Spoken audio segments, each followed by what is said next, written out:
हमारे चारों ओर फैले हुए इस विराट और अद्भुत तारामंडल तथा इस विशाल और अति सुंदर प्रकृति को देखने के बाद हमारा अंतर्मन गहन विचारों में डूब जाता है और सोचता है कि आखिर ये जगत कैसे बना और कौन है इस विशाल और अद्भुत विश्व का रचयिता। पुरातन काल से हम मानव उस अद्भुत सृष्टि रचयिता को मंदिर, मस्जिद, चर्च आदि में ढूंढ रहे हैं और उसकी इस अद्वितीय ब्रह्मांड की संरचना को जानने के लिए विज्ञान भी बहुत समय से गहन संशोधन कर रहा है। हमारा एक चिंतनशील व्यक्तियों का समूह है जो विज्ञान और अध्यात्म के अभ्यास से इस विशाल और अद्भुत विश्व और उसके रचयिता को जानने की कोशिश कर रहा है। हमने चिंतन और ध्यान के द्वारा जो अनुभव और खोज की है वो इस छोटी सी फिल्म में हम संसार को बताना चाहते हैं। इस फिल्म में जो भी बातें बताई और दिखाई गई हैं वो हमारी अपनी सोच प्रणाली है, इसलिए दिखाए गए विचार और बातें अगर किसी के विचारों और बातों से मिलती होंगी तो वो सिर्फ एक संयोग हो सकता है। ये कहानी हमारे अंतर जगत और बाह्य जगत की अद्भुत यात्रा है। समय की कमी के कारण हर एक विषय को संक्षिप्त रूप में समझाया गया है। आप ये फिल्म देखकर अपने विचार हमें ब्लॉग पर भेज सकते हैं। आज हम देख रहे हैं मानव सभ्यता विज्ञान के द्वारा अति प्रगत हुई है, लेकिन अपने नैतिक मूल्यों के पतन द्वारा मानव ने हिंसाचार, आतंकवाद, धर्मों के लिए युद्ध और शीत युद्ध, गरीबी, ड्रग्स, बीमारियां, आणविक शस्त्रों का निर्माण, बिगड़ी हुई अर्थव्यवस्था आदि अनेक सामाजिक, आर्थिक, धार्मिक और राजकीय समस्याओं को जन्म दिया है, जिसके कारण आज सभी मानव जाति दुखी और अशांत हैं, क्योंकि हमने विज्ञान और आध्यात्म को बांटकर अलग अलग कर दिया है। लेकिन वो तो एक ही सिक्के के दो पहलू हैं। सुप्रसिद्ध वैज्ञानिक निकोला टेस्ला ने कहा था कि जब विज्ञान पराभौतिक शक्तियों का अध्ययन करेगा तब वो कम समय में इतनी उन्नति करेगा जो अब तक अनेक शतकों में नहीं हुई है। लेकिन आज के वैज्ञानिक पराभौतिक शक्ति को न मानने के कारण विश्व के अंत के प्रश्नों में उलझ गए और उन्हें सही मात्रा में इस विश्व और उसकी प्रणालियों का ज्ञान नहीं हो रहा है।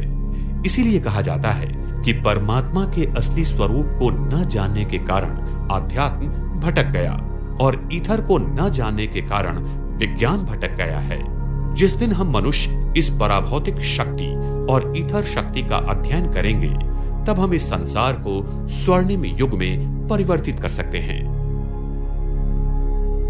20वीं शताब्दी के शुरुआत में इस महान वैज्ञानिक ने दुनिया को ईथर शक्ति से आविष्कार कर अनेक संशोधन और उपकरण खोजकर बहाल किए। उनकी इच्छा थी कि सारी मानव जाति इन यंत्रों के द्वारा प्रकृति की इस ईथर की मुक्त ऊर्जा को उपयोग में लाए, लेकिन दुनिया की संकुचित और लालची राजकीय व्यवस्था ने उन्हें संसार के सामने नहीं लाया। उनके सारे संशोधन को गुप्त दस्तावेजों में बंद कर दिया और उनके हजारों संशोधन और ईथर पर चलने वाले उपकरण जो मानव जाति को मुक्त ऊर्जा देने के लिए बनाए थे जब्त किए। एक महान वैज्ञानिक दुनिया की नजरों से बाहर हो गया, लेकिन सत्य में बहुत ताकत होती है जो एक दिन इस दुनिया के सामने प्रत्यक्ष जरूर होगा। समय के निष्पक्ष हाथों ने विज्ञान के उन सत्यों को सामने लाया है जो सत्य हजारों सालों से छिपाए गए थे। इस फिल्म द्वारा स्वार्थी लोगों के जरिए आध्यात्म और विज्ञान में जो दीवार खड़ी की गई है वो एक ही पल में टूट जाएगी और फिर से आध्यात्म और विज्ञान का संगम होकर ये विश्व सुखमय बनने के कार्य में मदद करेगा। आज समस्त मानव जाति ऊर्जा के लिए भारी मात्रा में तेल, कोयला, गैस आदि का उपयोग कर इस पृथ्वी के वातावरण को दूषित कर रही है और साथ साथ इसी ऊर्जा की दौड़ में दुनिया में अनेक युद्ध और कूटनीतियां होकर संसार में दुख एवं अशांति बहुत मात्रा में बढ़ गई। आज मानव अपने आधुनिकीकरण द्वारा इस धरती के पर्यावरण में हर साल 40 अरब टन कार्बन डाइऑक्साइड फेंक रहा है। इसके कारण पृथ्वी का सरासरी तापमान हर साल बढ़ रहा है और पृथ्वी के भूभाग से 60 मील ऊंचाई पर ओजोन वायु का नीले रंग का परत है, उसमें बड़े बड़े छेद आ रहे हैं। इस हरित गृह परिणाम के कारण दक्षिण और उत्तरीय ध्रुव की बर्फ पिघल रही है और सागर के पानी का स्तर बढ़ रहा है। आज दुनिया में अनेक तूफान, सुनामी, चक्रवात और भूचाल आदि ज्यादा संख्या में आ रहे हैं।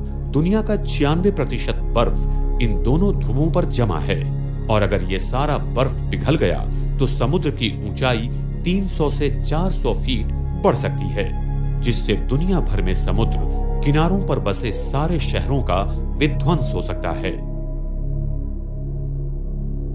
मानव अपने गलत कर्मों द्वारा पृथ्वी के पर्यावरण का नाश कर रहा है और दूसरी ओर अपने ही विनाश के लिए हजारों आणविक बॉम्ब्स बना रहा है। वर्तमान समय सारी दुनिया में 50,000 से भी ज्यादा आणविक बॉम्ब्स होने की संभावना है। एक ही टी-जार बॉम्बा नामक बॉम्ब से विश्व के बड़े से बड़े शहर का पूरा विध्वंस हो सकता है। इस आणविक शस्त्रों पर अब तक 5,000 अरब डॉलर्स जितना खर्च हो चुका है और भी खर्च हो रहा है। मानव अपने ही विनाश के लिए स्वयं ही जोरदार तैयारियां कर रहा है।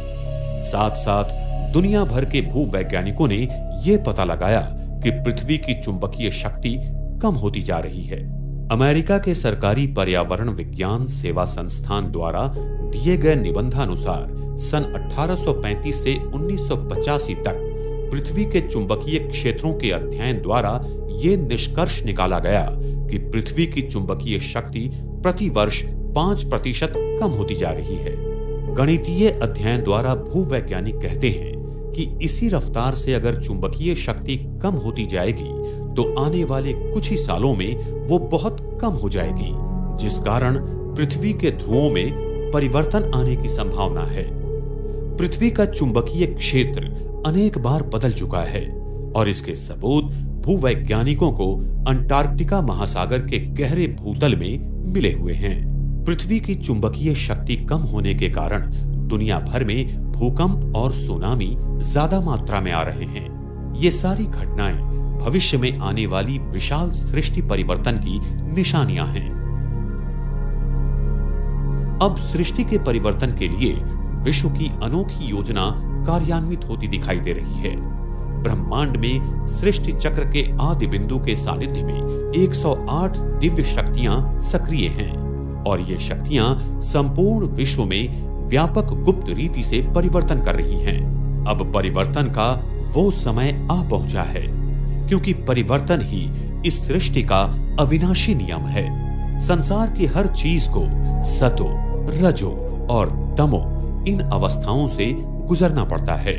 ये विराट विश्व एक अद्भुत और अविनाशीय चक्रीय प्रणाली है, जिसमें परमात्मा, प्रकृति और हम आत्माओं का अद्भुत संबंध है तथा सृष्टि के इन अद्भुत और मूलभूत सिद्धांतों के आधार पर यह सृष्टि का अजब खेल अनादि से लेकर अनंत तक चलता रहता है। परमात्मा इस परिवर्तन के चक्र में आते नहीं हैं, इसलिए सदैव सतो प्रधान रहते हैं। लेकिन आत्माएं और प्रकृति ये दोनों ही परिवर्तन के चक्र में आकर अंत में तमो प्रधान बन जाते हैं। तब कलयुग के अंत में स्वयं परमात्मा इस सृष्टि पर आकर परिवर्तन की प्रक्रिया द्वारा आत्माओं और प्रकृति को फिर से सतो प्रधान बना देते हैं। विश्व की अनावश्यक ऊर्जा शून्य होने के बाद इस धरती पर स्वर्णिम युग की शुरुआत हो जाती है। सृष्टि परिवर्तन की ये प्रक्रिया कैसे होगी, यही बात हम आपको संक्षिप्त में बताना चाहते हैं। इस परिवर्तन की अद्भुत प्रक्रिया को जानने के लिए हमें स्वयं को जानना होगा कि हम कौन हैं, हम कहां से आए हैं, ईश्वर कौन है, वो कहां रहता है, इस ब्रह्मांड और पृथ्वी की रचना कैसी है, इसके रहस्यमय गणित और नियम क्या हैं, स्वर्णिम प्रकाशमान ईथर क्या है, एकात्मता दैवी भूमितीय क्षेत्र क्या है, सृष्टि चक्र क्या है, आदि आदि अनेक प्रश्नों के उत्तर हमें खोजने होंगे। इस छोटी सी फिल्म में हमने संसार के बहुत सारे प्रश्नों का हल देते हुए कुछ आध्यात्मिक और वैज्ञानिक सत्य दुनिया के सामने रखे हैं जो अद्वितीय और अद्भुत हैं। हम कौन हैं? Who are we? वास्तव में हम ये भौतिक शरीर नहीं हैं जो विनाशी है। हम एक अविनाशी प्रकाशमय आत्मा हैं जो अजर, अमर और अति सूक्ष्म है। हम आत्मा एक शरीर छोड़ते हैं तो उसे मृत्यु कहा जाता है और नव शरीर में प्रवेश करते हैं तो उसे जन्म कहा जाता है। हम आत्मा हमारी कुंडलिनी की ईथर शक्ति के माध्यम से इस शरीर के सभी 15 ट्रिलियन पेशियों को 7 ऊर्जा चक्रों द्वारा जागृत रखती हैं और मस्तिष्क के पीनियल ग्रंथि द्वारा 100 अरब चेतापेशी के जरिए शरीर को नियंत्रित करती हैं। जब हम आत्मा इस देह का त्याग करते हैं तब वही ईथर शक्ति जो हमारी आत्मिक शक्ति का मुख्य अंग है शरीर से हमारे साथ निकल जाती है और ये शरीर मृत हो जाता है। हम आत्माएं अपने पवित्रता की शक्ति द्वारा हमारे डीएनए पर प्रभाव डालते हैं और हमारे कर्मों के अनुसार हमारे डीएनए की संरचना होती है जिससे फिर हमारे शरीर का निर्माण होता है। इसीलिए जैसे हमारे पूर्व जन्म के कर्म होंगे वैसे ही हमारा शरीर और जन्म स्थान होता है। हम आत्माएं एक शरीर छोड़ दूसरा मानवीय शरीर ही लेती हैं, न कि कोई पशु की योनि में जाती हैं, क्योंकि मानव और पशुओं के डीएनए संपूर्णतः भिन्न हैं। प्रसिद्ध भौतिक वैज्ञानिक पेन रोज ने कहा है कि मानवीय चेतना ये क्वांटम गुरुत्वीय शक्ति है और ये मानवीय चेतना मस्तिष्क से नहीं बनती लेकिन क्वांटम गुरुत्वीय शक्ति की मूलभूत कंपन वृत्ति है। वैज्ञानिक पेन रोज और उनके सहयोगी वैज्ञानिक टॉमर ऑफ ने मानवीय चेतना को अति सूक्ष्म अवकाश की मूलभूत कंपन वृत्ति कहा है जो क्वांटम गुरुत्वीय शक्ति के द्वारा मानवीय मस्तिष्क पर कार्य करती है। आत्मा की सूक्ष्मता प्लैंक भूमिति 1.616 गुना 10⁻35 मीटर से भी अति सूक्ष्म है, जिसकी ऊर्जा की तरंगें प्लैंक समय 5.39 गुना 10⁻44 सेकंड में होती है। मानवीय मस्तिष्क का न्यूरॉन्स ये मूलभूत कंपन को पकड़ लेता है और इसके साथ वार्तालाप करता है। इस अति सूक्ष्म आत्मा में जानकारी भंडारण करने की क्षमता 1.568 गुना 10 रेज़ 55 सेकंड है, जो कि बहुत ही अद्भुत है। इतनी जानकारी भंडारण करने के लिए संगणक को 1.568 गुना 10 रेज़ 31 टेट्राबाइट इतनी हार्ड डिस्क्स लगेंगी। वैज्ञानिक इस क्वांटम बेसिक फ्रीक्वेंसी और वाइब्रेशन को अभी तक वैज्ञानिक उपकरणों द्वारा नहीं जान पाए, इसलिए वो इस बात को एक कल्पना मानते हैं। उनका कहना यह है कि मानवीय चेतना मस्तिष्क का ही एक अंग है, जो एक गलत मान्यता है। वास्तव में हम ही इस अति सूक्ष्म आध्यात्मिक गुरुत्वीय ऊर्जा हैं, जिसकी मूलभूत कंपन वृत्ति के द्वारा हम मस्तिष्क के न्यूरॉन्स पर एकात्मता दैवी भूमितीय क्षेत्र के द्वारा संदेशों का आदान प्रदान करते हैं और मस्तिष्क के पीनियल ग्रंथि के द्वारा सारे शरीर को उसके 7 ऊर्जा चक्रों द्वारा चलाती है। हम आत्मा मस्तिष्क के द्वारा इस शरीर को कैसे चलाते हैं, ये अति गहन विषय हम विस्तार रूप में अगले भाग में बताएंगे। हम कहां से आए? आत्माओं की दुनिया, अनेक मितीय अति शक्तिशाली प्रकाशमान ईथर जगत। शेक्सपियर ने कहा कि दुनिया एक रंगमंच है और हम सभी अभिनेता हैं। हम सभी आत्माएं वास्तव में धरती पर जैसे मेहमान हैं। हम आत्मा इस विशाल भौतिक विश्व के पार उस परा भौतिक विश्व के रहिवासी हैं। हम सभी आत्माएं इस परम धाम में एक उल्टे कल्प वृक्ष की तरह विराजमान होती हैं, जहां सभी धर्म की आत्माओं का अलग अलग ऊर्जा क्षेत्र है। इस विराट मनुष्य रूपी कल्प वृक्ष का बीज स्वयं परमात्मा शिव हैं। आज के विज्ञान को ज्ञात होने वाले भौतिक जगत के ऊपर ये 6 मितीय जगत अनेक ईथर ऊर्जा के स्तरों से बना हुआ है, जिसको सिर्फ गहरे ध्यान के प्रयोग से ही खोजा जा सकता है। इस पराभौतिक विश्व को ही योगी लोग शांति धाम, निर्वाण धाम, ब्रह्म लोक, परम धाम या सातवां आसमान कहते हैं, जो प्रकृति का छठा महातत्व स्वर्णिम प्रकाश कणों तथा ईथर ऊर्जा से बना हुआ है। इस परम धाम में हर धर्म की आत्माओं का अपना ऊर्जा का विभाग है, जहां आत्माएं अपने असली पवित्र और शांति स्वरूप में रहती हैं। ये अद्भुत जगत अति प्रकाशित ईथर ऊर्जा से भरा हुआ है और इसकी ईथर O9 से लेकर ईथर O6 ऊर्जा की अनेक परतों में ये भौतिक जगत बंदिस्त है। ये विशाल भौतिक विश्व जो 4 मितीय है, जिसमें वस्तु 3 मितीय तथा समय 1 मितीय है, उस अनेक मितीय पराभौतिक विश्व का एक अंग है।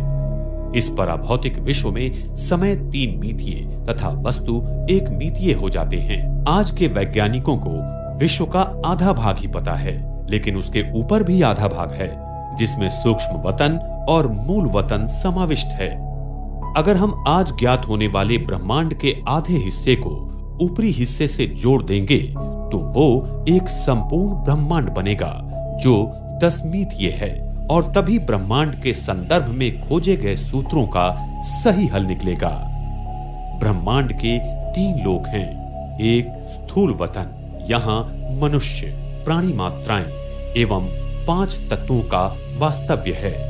2 सूक्ष्म वतन, ये विश्व का ऐसा आकाश के पार का भाग है जहां तक मनुष्य अपने सूक्ष्म शरीर के द्वारा ही जा सकता है। 3 मूल वतन, यहाँ पर सर्वोच्च सत्ता परमात्मा शिव एवं आत्माओं का वास्तव्य है, और इसी मूल वतन में छठा महातत्व ईथर बड़ी मात्रा में है।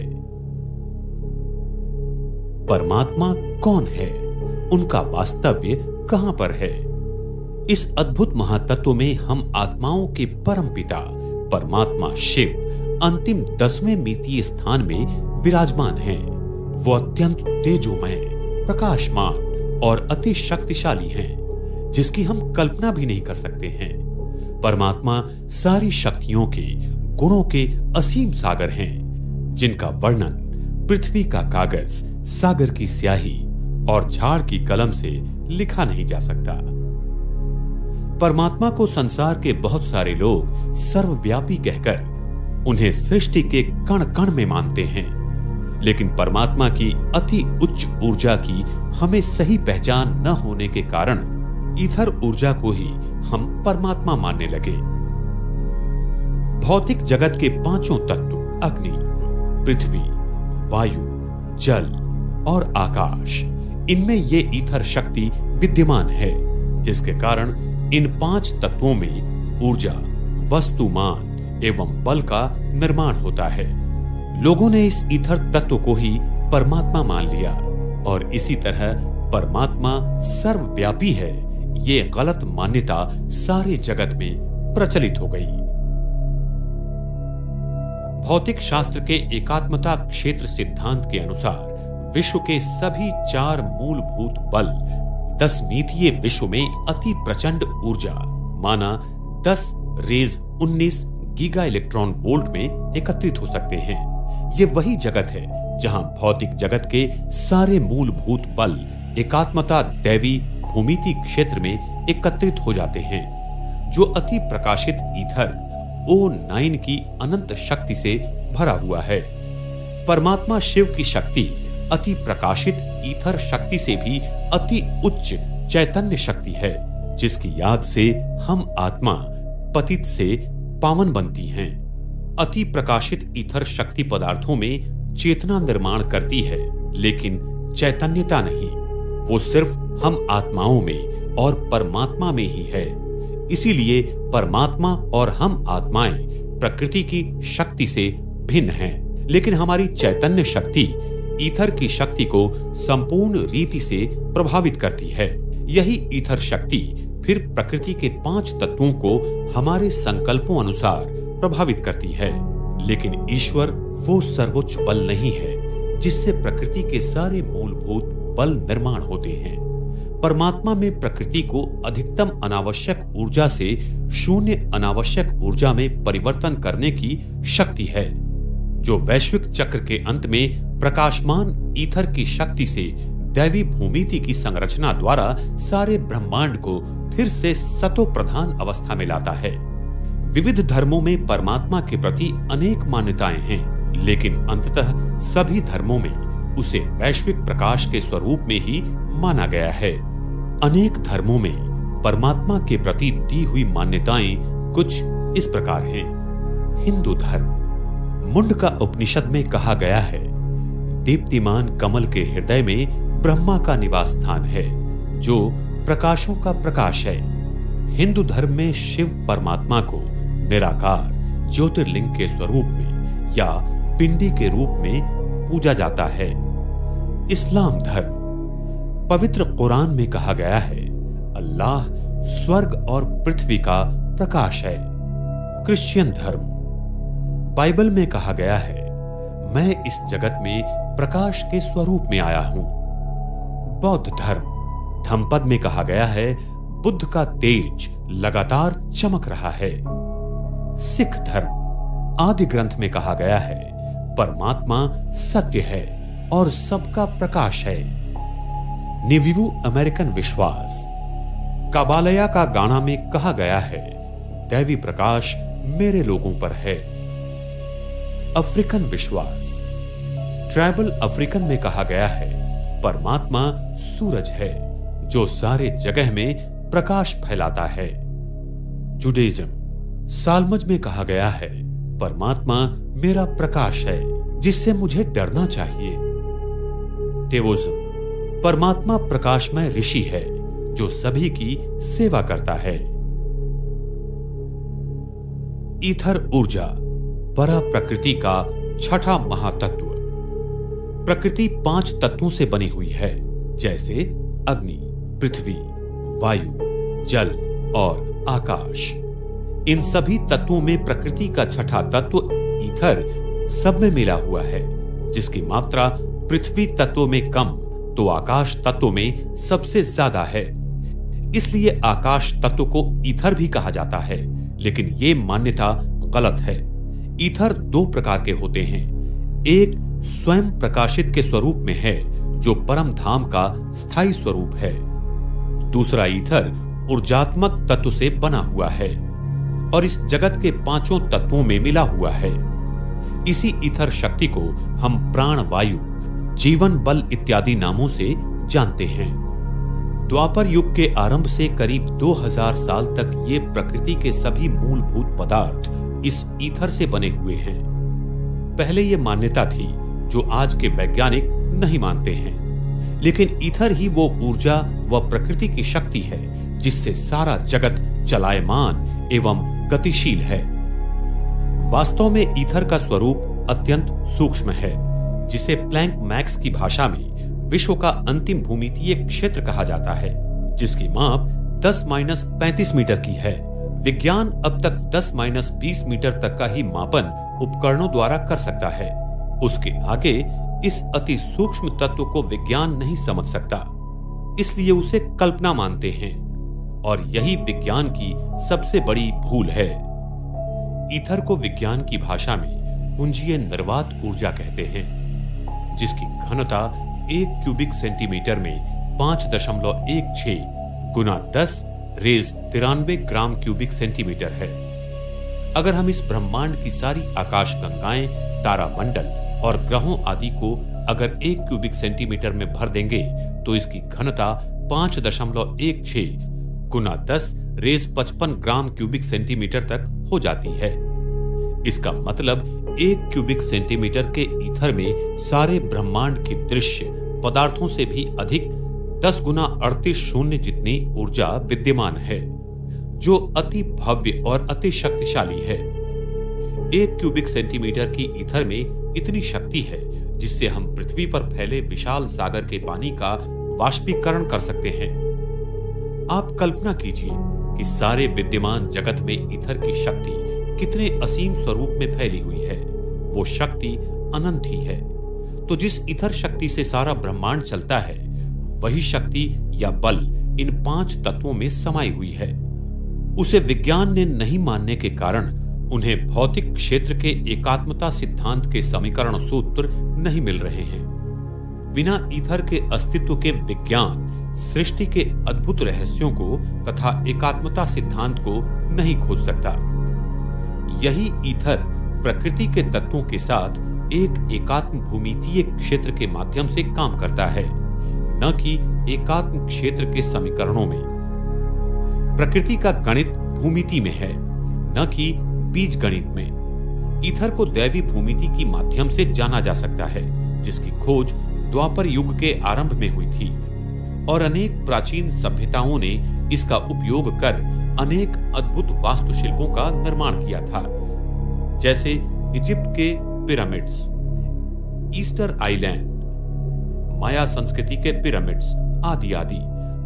उन्हें पता था कि पृथ्वी की ईथर को ग्रहण करने की क्षमता कम हो रही है, इसलिए उन्होंने पृथ्वी के ले लाइन पर इन पिरामिड्स, मंदिरों आदि ईथर ऊर्जा को खींचने वाली वास्तुशिल्पों का निर्माण किया था, जिससे पृथ्वी को वो ईथर शक्ति मिल सके। लेकिन समय के साथ साथ पृथ्वी के केंद्रीय गाभा को वो शक्ति कम मिलती गई और आज पृथ्वी का केंद्र बहुत ही कम मात्रा में ईथर शक्ति को ग्रहण कर पा रहा है, जिस कारण पृथ्वी पर बहुत प्रकार की प्राकृतिक आपदाएं आ रही हैं और समय प्रति समय इसमें बढ़ोतरी हो रही है। हम आत्माओं की मानसिकता व संकल्प शक्ति, जिसे चेतना क्षेत्र भी कह सकते हैं, वो ईथर की भूमितीय क्षेत्र पर पूर्णतः प्रभाव डालता है। अगर हमारे संकल्प शुद्ध तथा सात्विक हैं, तो ईथर के द्वारा 5 तत्वों की प्रकृति भी सात्विक और शुद्ध हो जाएगी। अगर हमारे संकल्प अशुद्ध या तामसी हैं, तो आज हम दुनिया का जो हाल है वो देख ही रहे हैं। वास्तव में हम मनुष्यों के संकल्प एवं विचार ही पृथ्वी का चुंबकीय क्षेत्र बनाते हैं और बिगाड़ते भी हैं, जिसका उदाहरण हम 9/11 का देते हैं। उस दुखद घटना के समय वैज्ञानिकों को पृथ्वी के चुंबकीय क्षेत्र में भारी बदलाव नजर आए थे और उन्हें बहुत आश्चर्य हुआ कि ये कैसे हुआ। लेकिन जब सभी मनुष्य एक ही संकल्प करते हैं, तो उसकी प्रतिध्वनि आवृत्ति पृथ्वी के चुंबकीय क्षेत्र को बदल देती है। दुनिया भर के बहुत सारे लोगों ने इस घटना के प्रति एक ही समय पर दुख व्यक्त किया और इसी समय पर ग्लोबल कोहेरेंस नेटवर्क द्वारा पाए गए जानकारी में ग्लोबल रेजोनेंस परिणाम पाया गया।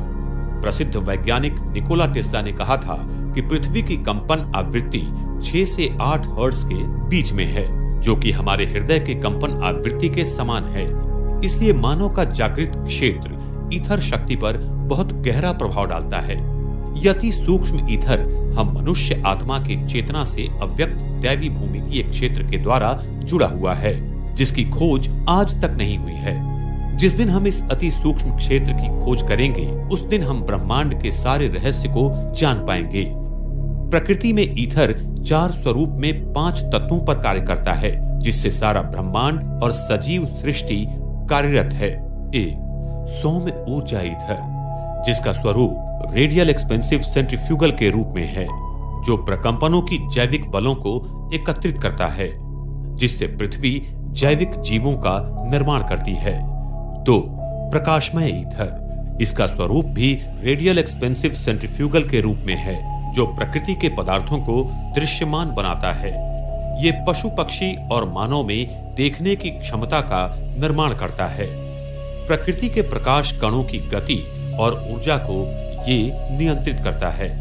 3. रासायनिक ईथर, इसका स्वरूप सक्शनल कॉन्ट्रैक्टिव सेंट्रीपीटल का है, जो प्रकृति की सभी क्रिया प्रक्रियाओं की संरचना में सुसंगति लाता है। 4. जीवन ईथर, इसका स्वरूप भी सक्शनल कॉन्ट्रैक्टिव सेंट्रीपीटल जैसा है और वो वस्तु के ऊर्जा और उसके आसपास के अवकाश को एकत्रित करता है। प्रकृति के 5 ही तत्वों की शक्ति का 7 रूपों में ऊर्जाकरण बिखरा हुआ होता है, जैसे विद्युत चुंबकीय शक्ति का ऊर्जाकरण प्रकृति में गामा किरणों से लेकर रेडियो वेव तक दिखाई देता है। प्रकृति के 4 मूलभूत बल हैं, जैसे गुरुत्वीय बल, अणु का तीव्र बल, दुर्बल बल और विद्युत चुंबकीय बल आदि ईथर के इन्हीं चारों ऊर्जा स्वरूपों का परिणाम है। ईथर की शक्ति से हम प्रतिगुरुत्वीय क्षेत्र का भी निर्माण कर सकते हैं, जिससे हम पृथ्वी के ऊपर और इस धरती पर कहीं भी बिना ईंधन के घूम सकते हैं। यही ईथर सारे ब्रह्मांड में 99.99% व्यापक है। सारे दृश्यमय वस्तुमान इस ब्रह्मांड में सिर्फ 0.01% है जो हमें इन नेत्रों से दिखाई देता है। ये रचना अजब और गजब है। इस सृष्टि की और उसके भूमितीय सिद्धांतों की इसी ईथर से प्रकृति बनती है, तो अवकाश प्रकृति का निर्माण करता है, न कि प्रकृति अवकाश का निर्माण करती है। लेकिन आज विज्ञान सिर्फ प्रकृति का ही संशोधन कर रहा है। जिस दिन विज्ञान ईथर पर संशोधन करेगा, उस दिन हमें सृष्टि के सारे अद्भुत नियम और शक्तियों का ज्ञान होगा। एकात्मता दैवी भूमितीय क्षेत्र। दैवी या ईश्वरीय भूमिति प्रकृति के 5 तत्वों की अपनी एक भूमिति संरचना है। भौतिक जगत के 5 तत्व पृथ्वी, जल, अग्नि, वायु और आकाश को 5 प्लेटोमिक्स भूमिति के रूप में जाना जाता है। प्राचीन सभ्यता और संस्कृति में इसे दैवी भूमिति के रूप में देखा गया है। द्वापर युग की शुरुआत में इन 5 तत्वों की एक ही एकात्मता दैवी भूमिति संरचना को जानने की कोशिश की थी। जैसे जीवन का भू, फ्लावर ऑफ लाइफ की संरचना में विश्व की 13 वर्तुलाकार प्रणालियों के नियमों की निर्माण की संरचना देखी जा सकती है। इसी संरचना में वेसिका पीसीस, मेटाट्रॉन्स क्यूब तथा ट्री ऑफ लाइफ आदि प्राकृतिक भूमिति की संरचना देखी जा सकती है। ये चिन्ह संसार के सभी प्राचीन संस्कृति की कलाकृति में पाए जाते हैं। इन्हीं चिन्हों द्वारा पिरामिड जैसी संरचना से मानव ने ईथर शक्ति को जीवन में संचालित करने का प्रयत्न किया था। संगीत के 7 स्वर इसी दैवी भूमिति से निर्माण होते हैं। इस ब्रह्मांड की प्रतिध्वनि आवृत्ति ओम की ध्वनि में है। प्रकृति के 5 तत्वों की मूलभूत भूमिति संरचना एक दूसरे के साथ फिबोनाची और गोल्डन रेशियो द्वारा पदार्थों का निर्माण तथा क्रिया प्रक्रिया करती रहती है। वर्तमान समय में विज्ञान इन भूमिति क्षेत्र को नहीं मानते। इसके कारण वो ईथर शक्ति को समझ नहीं सकते और प्रकृति की अद्भुत संरचना से दूर चले गए, मानो अंधेरे में भटक गए। वर्तमान समय में मनुष्य ने खोजे हुए सारे मूल द्रव्य की संरचना प्रकृति की इस दैवी गुण भूमिति द्वारा सिद्ध की जा सकती है। इसका परिचय 1980 में वैज्ञानिक रॉबर्ट ने किया था, लेकिन आधुनिक विज्ञान ने इसे मानने से इनकार किया। हम आत्माओं का चेतना भूमितीय क्षेत्र है जो ईथर से दैवी भूमिति द्वारा कार्य करता है। इस सृष्टि में जो ऊर्जात्मक ईथर है वो O6 के प्रकार का है। परम धाम में जो ऊर्जाशील ईथर है वो स्वयं प्रकाशित ईथर है जो O9 के प्रकार का है, जिसकी दैवी भूमिति संरचना अत्यंत महीन और अति शक्तिशाली है। सृष्टि की ये अति सूक्ष्मता अति भव्य और अद्भुत है। ये विराट विश्व, परमात्मा, हम आत्माएं और प्रकृति की अद्भुत कार्य प्रणाली एक ही अद्वितीय दैवी भूमिति द्वारा कैसे कार्य करती है और ये अद्भुत अनादि खेल आदि से अंत तक कैसे चलता रहता है, इस रहस्य को हम अगली बार विस्तार से जानेंगे। ब्रह्मांड की संरचना। प्रसिद्ध वैज्ञानिक निकोला टेस्ला ने कहा है कि अगर आप विश्व को जानना चाहते हो तो ऊर्जा, आवृत्ति और कंपन के बारे में सोचो। इस विशाल भौतिक विश्व के पार पराभौमिक विश्व जो प्रकृति का 6ठा महातत्व स्वर्णिम प्रकाश कणों तथा ईथर ऊर्जा से बना हुआ है। इस 6ठे महातत्व या पराभौतिक जगत को विज्ञान की भाषा में प्रति तत्व कहते हैं और ये अद्भुत महातत्व इस विराट भौतिक विश्व को इस शुभ्र विवर द्वारा जोड़ा हुआ है। ये शुभ्र विवर इस अद्भुत और अति शक्तिशाली विश्व का द्वार है जिसमें सारे ब्रह्मांड को घुमाने की विराट शक्ति है। ये शुभ्र विवर इस सारे ब्रह्मांड का गुरुत्वीय केंद्र है जिसकी ईथर ऊर्जा से ये विद्यमान ब्रह्मांड चक्रीय गति में निरंतर घूमता रहता है। अभी इसकी गति घड़ी की दिशा में है। पृथ्वी के ऊपर बने कृष्ण विवर के कारण हम हर रात सारे तारामंडल को घड़ी की विरुद्ध दिशा गति में घूमते हुए देखते हैं। सारे ग्रह, तारामंडल पृथ्वी के ऊपर एक दिन में निरंतर परिक्रमा करते रहते हैं।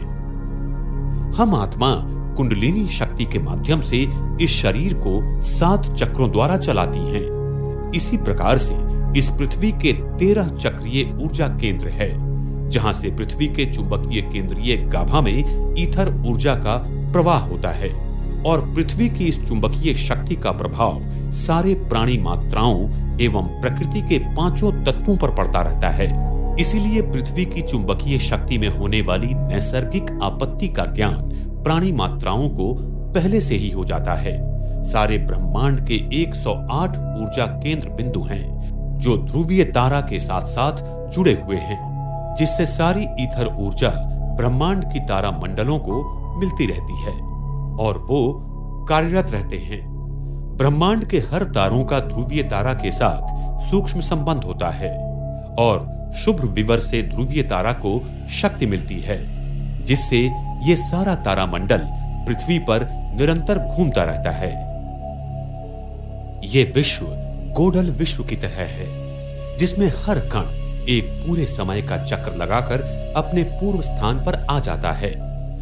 पृथ्वी के ऊपर घूमता हुआ आकाश तत्व ये सारा ब्रह्मांड चक्रीय गोडल विश्व की तरह है और जिसमें गुरुत्वीय शक्ति और शक्तिपुंज सूक्ष्म रूप में एकत्रित बंधायमान होकर चलते रहते हैं।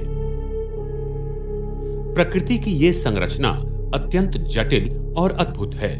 ये चक्रीय गोडल आइंस्टाइन के क्षेत्रीय समीकरणों का एक अनुकूल उत्तर है।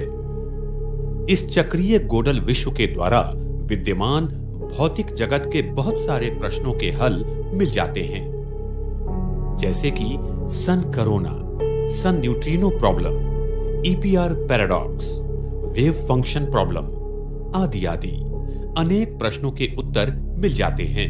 अगर वैज्ञानिक विश्व के इस संरचना को जान लेंगे तो सृष्टि के सारे रहस्य खुल सकते हैं और इस अद्भुत संरचना का ज्ञान प्राप्त हो सकता है। इस 4 मितीय विश्व के पार 5 से 10 मितीय विश्व के ऊर्जाओं का शक्तिशाली आवरण है, जिसमें यह विद्यमान जगत बंदिस्त है। 5 मितीय जगत से लेकर 10 मितीय विश्व तक पराशक्ति ईथर ऊर्जा की अद्भुत शक्तिमय संरचना है और इस अनेक मितीय विश्व को शुभ विवर के द्वारा इस 4 मितीय विश्व से जोड़ा गया है।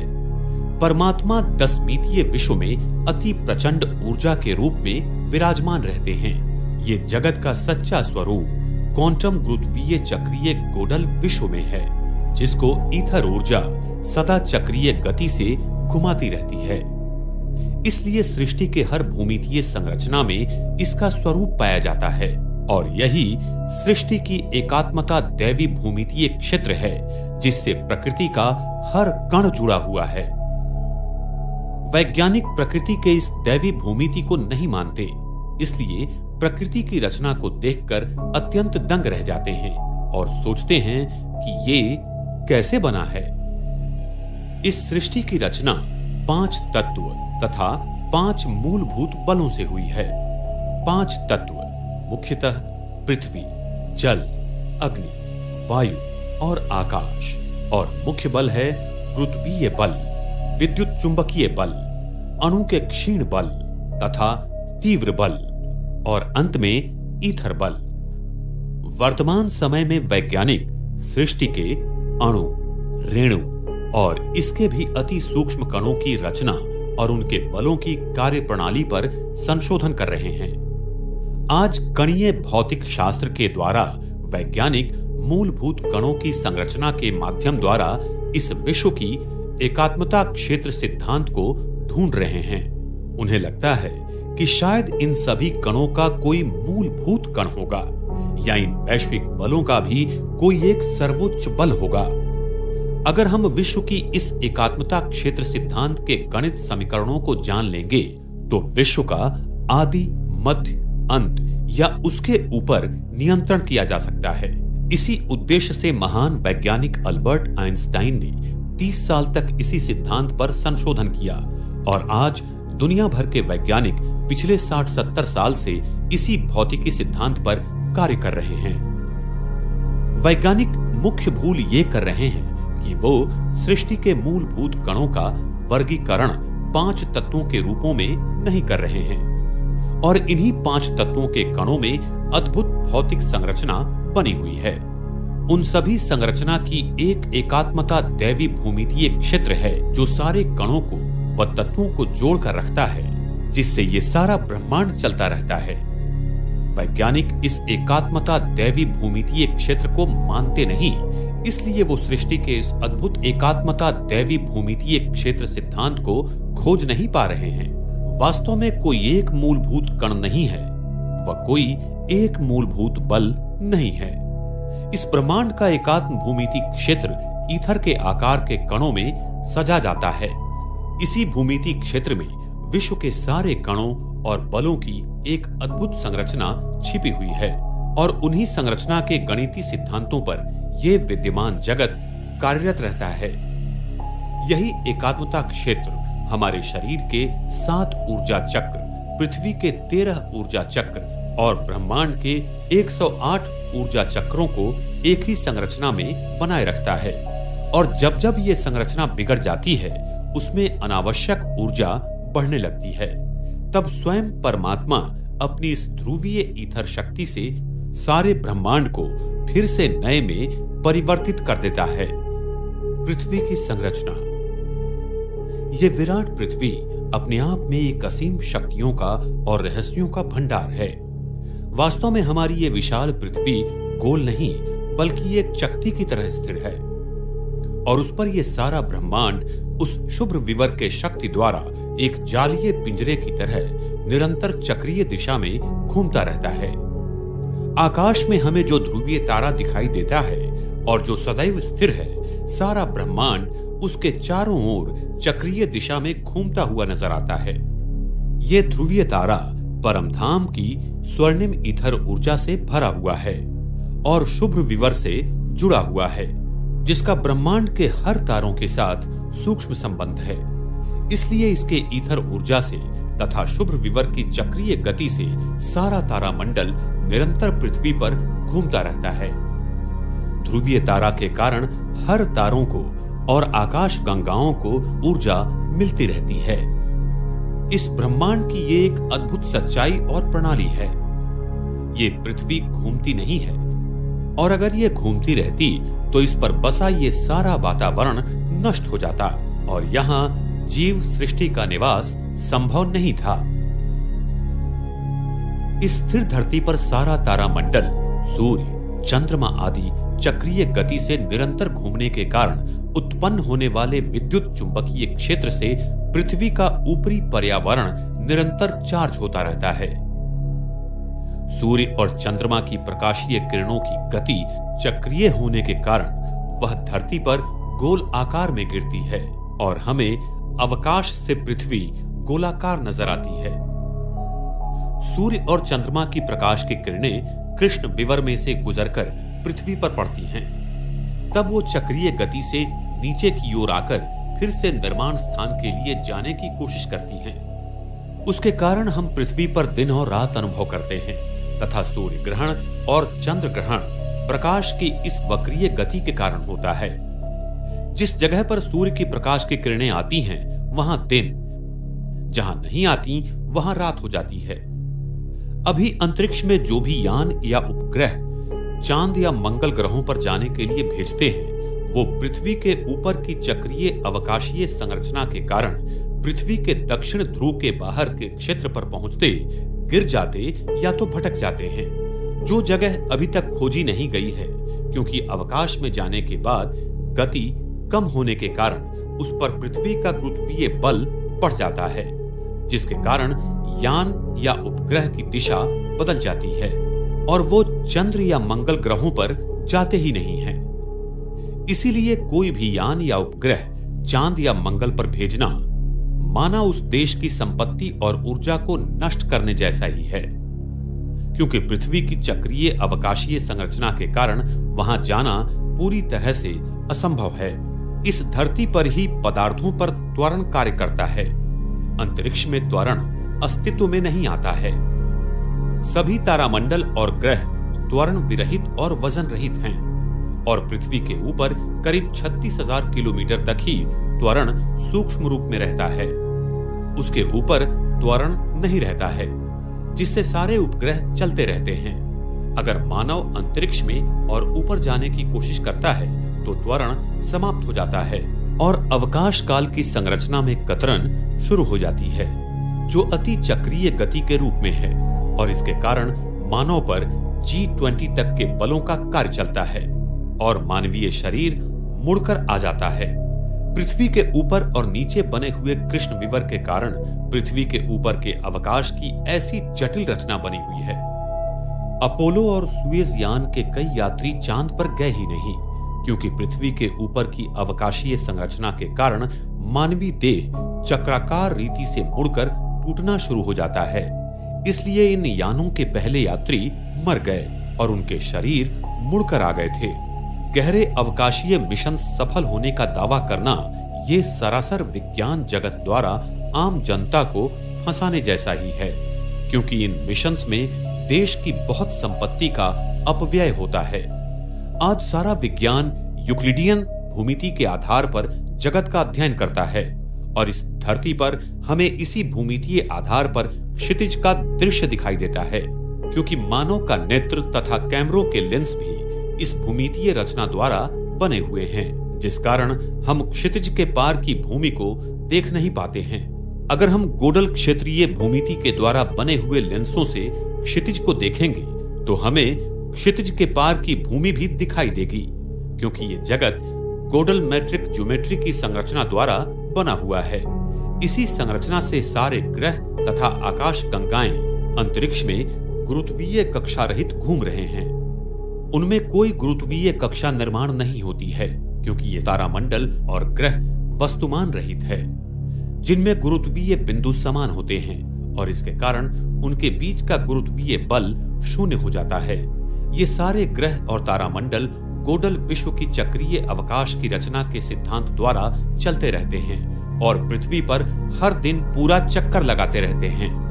ये पृथ्वी घूमती नहीं है, इसके बहुत वैज्ञानिक प्रमाण हैं, जैसे कि संदर्भ परिवहन, गुरुत्वीय लहरों का आकलन और अदृश्य पदार्थों की खोज। प्रयोगों के निष्कर्ष में कुछ भी प्रमाण न मिलने के कारण यह सिद्ध होता है कि ये पृथ्वी घूमती नहीं बल्कि स्थिर है और ये आकाश तत्व इसके ऊपर पूरब से पश्चिम दिशा की ओर निरंतर घूमता रहता है। जब हम अवकाश से पृथ्वी की तरफ देखते हैं तब प्रकाश की किरणों की चक्रीय गति और पृथ्वी के ऊपर के अवकाश की चक्रीय भौगोलिक रचना के कारण हमें अपने चक्षु तथा कैमरे की लेंसों द्वारा वो गोल नजर आती है। हमारे चक्षु तथा कैमरे के लेंस भी बहिवक्र होने के कारण दूर की किरणें हमें गोलाकार नजर आती हैं, जिससे भूमंडल हमें गोलाकार भागों में महसूस होता है। पृथ्वी का चुंबकीय केंद्रीय गाभा इस पृथ्वी का हृदय है। सतयुग के आदि में पृथ्वी के केंद्रीय गाभा में पारा की मात्रा बहुत थी और पारा से गाभा चारों बाजू से पूरी तरह भरा हुआ था। ये पारा ईथर शक्ति को खींचता है और पृथ्वी के केंद्र को चार्ज करता रहता है, जिससे पृथ्वी के चुंबकीय शक्ति का निर्माण होता है। लेकिन जब द्वापर युग आया तब ये पारा बहुत मात्रा में सिलिकॉन में बदल गया और दक्षिण ध्रुव के बाहर की भूमि में फैल गया। अभी पृथ्वी के केंद्रीय गाभा में पारा की जगह सिलिकॉन क्षेत्र भरा हुआ है, जो अर्धचालक है और उसी वजह से पृथ्वी का केंद्रीय गाभा दो भागों में बंट गया है और हमें दो उत्तरीय ध्रुव दिखाई देते हैं। वैज्ञानिकों को ये दो उत्तरीय ध्रुव कैसे बनते हैं इसका ज्ञान नहीं है। सृष्टि चक्र का रहस्य। सृष्टि चक्र सतयुग, त्रेता युग, द्वापर युग और कलयुग से बना हुआ है, जिसमें हर एक युग का समय 1250 साल का है। सतयुग और त्रेता युग मिलाकर 2500 साल का जो समय है उसे स्वर्ग और द्वापर युग और कलयुग मिलाकर 2500 साल का जो समय है उसे नर्क कहा जाता है। सृष्टि चक्र के पहले 2500 साल तक मनुष्य, आत्माएं एवं सृष्टि अपने मूलभूत गुणों के चरम सीमा में रहती हैं और ये समय पूर्णतः सुखदायी हैं, जिसमें आदि सनातन देवी देवता धर्म अकेला सिर्फ भारत खंड में बसा था। लेकिन द्वापर युग से अनेक धर्मों और खंडों का निर्माण होकर धीरे धीरे मनुष्यों और सृष्टि के गुणों में गिरावट आती गई। अभी का समय सृष्टि परिवर्तन का छोटा सा युग संगम युग कहलाता है। इसी संगम युग में स्वयं परमात्मा भारत भूमि पर माउंट आबू में आकर मनुष्य तन ब्रह्मा का आधार लेकर इस सृष्टि का परिवर्तन कलयुग से सतयुग में करते हैं और अभी ये कल्याणकारी संगम युग भी पूरा हो रहा है। सारे विश्व का इतिहास तथा भूगोल इन चारों युगों से चक्रीय गति से 5000 वर्ष हूबहू गुजरता रहता है। प्राचीन सभ्यता इसे मानवता का वैश्विक समय चक्र कहती थी। संपूर्ण विश्व का नीचे और ऊपर का हिस्सा जोड़ने से विश्व चक्रीय आकार का मिलेगा। विश्व का चक्रीय होने से ही विश्व में होने वाली सारी प्रक्रियाएं चक्रीय हैं, जैसे कि पानी का चक्र, पर्यावरण चक्र, खड़क चक्र, कार्बन चक्र, अन्न चक्र, नाइट्रोजन चक्र, ऋतुओं का चक्र, सूर्यमंडलीय चक्र, दिन और रात का चक्र, पृथ्वी के गाभा की गति का चक्र, एसीएन डीसी विद्युत शक्ति का चक्रीय वहन और प्रकाश भी चक्रीय गति में ही अपना मार्ग पूर्ण करता है। विश्व चक्रीय होने के कारण सारी प्रक्रियाएं चक्रीय गति से चलती हैं और इसीलिए समय भी चक्रीय है, न कि सीधी रेखा में। इसी तरह युगों का भी चक्र है, जिसमें 5000 साल पूरा होने पर पुनरावृत्ति होती है। ये विराट सृष्टि चक्र परमात्मा, आत्माएं और 5 तत्वों की प्रकृति से बना हुआ है और ये तीनों इस विश्व में ऊर्जा के रूप में विद्यमान हैं। थर्मोडायनामिक्स के पहले नियम के अनुसार संपूर्ण विश्व अगर ऊर्जा से बना हुआ है तो इस विश्व का न तो कभी निर्माण हुआ और न ही कभी नष्ट होगा, सिर्फ इसमें परिवर्तन आएगा। इस विश्व के निर्माण के बारे में डार्विन का सजीव उत्क्रांति का सिद्धांत एवं बिग बैंग सिद्धांत सरासर झूठ है, क्योंकि ये थर्मोडायनामिक पहले नियम के विरुद्ध है और आज तक थर्मोडायनामिक्स के नियमों को कोई भी परिवर्तन नहीं कर पाया और इन नियमों को विश्व भर में माना गया है। तो आइए जानेंगे कि सजीव या विश्व उत्पत्ति के सिद्धांतों की क्या मर्यादाएं हैं। 1. डार्विन का सजीव उत्क्रांति सिद्धांत। दुनिया की कुछ बातें ये पूरी तरह से सिद्ध करती हैं कि डार्विन का सजीव उत्क्रांति का सिद्धांत संपूर्णतः गलत है। जैसे बंदर या गोरिल्ला प्राणियों के डीएनए अगर मनुष्य से तुलना की जाए तो दोनों के डीएनए में 98% का फर्क है। तो इससे यह सिद्ध होता है कि मनुष्य की निर्मिति ना तो बंदर या गोरिल्ला से हुई, नहीं तो संसार में कोई भी बंदर या गोरिल्ला न रहता, सभी मनुष्यों में परिवर्तित हो जाते। डार्विन के सिद्धांत को सिद्ध करने वाला गणितीय विश्लेषण कहीं भी मिलता नहीं। डार्विन के सिद्धांत में जीन्स के बारे में कुछ भी लिखा नहीं है जो कि इसे सिद्ध कर पाए। डार्विन अपने जीवन की अंतिम यात्रा के दिनों में ये कबूल करते हैं कि अभी तक के दस्तावेज में ये नहीं पाया गया है कि कोई भी जीव दूसरे जीव में परिवर्तित हुआ है। हम ये नहीं सिद्ध कर सकते कि एक भी जीव दूसरे जीव में परिवर्तित हो सकता है। संदर्भ my life and letters volume 1 page 210। 2. Big bang theory की मर्यादाएं। ये बिग बैंग थ्योरी की मर्यादाएं थर्मोडायनामिक्स के प्रथम नियम के विपरीत है। जैसे कि ऊर्जा का ना तो निर्माण होता है और ना ही ऊर्जा नष्ट होती है, लेकिन इसमें कॉस्मिक अंडे से सभी ग्रह तारों का निर्माण दिखाया गया है। ए. सिद्धांत के अनुसार मूल द्रव्यों का भारी मात्रा में नहीं मिलना। बी. विश्व का आकारमान काफी बड़ा है जो इस सिद्धांत के समय अनुसार संभव नहीं है। सी. विश्व की आकाश गंगाओं की गति में अभी जो बदलाव नजर आते हैं उनका यह सिद्धांत विश्लेषण नहीं दे पाता। डी. विश्व में फैला हुआ 96% डार्क मैटर, इसका विश्लेषण भी यह सिद्धांत नहीं दे पाता है। ई. विश्व का उसकी घनतानुसार फैलना और मोनोपोल का विश्लेषण यह सिद्धांत नहीं दे पाता है।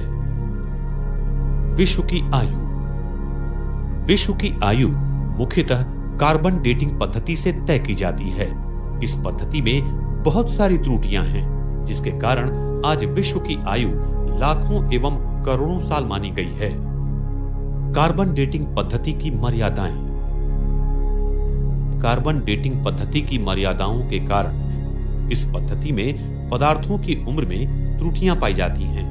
भूतकाल कार्बन का व्यय होने के प्रमाण में बदलाव होता है, इसलिए इस पद्धति में गलत परिणाम पाए जाते हैं। इस पद्धति में दिए हुए नमूनों में डॉटर प्रोडक्ट्स होने की बहुत ही सहज संभावना रहती है।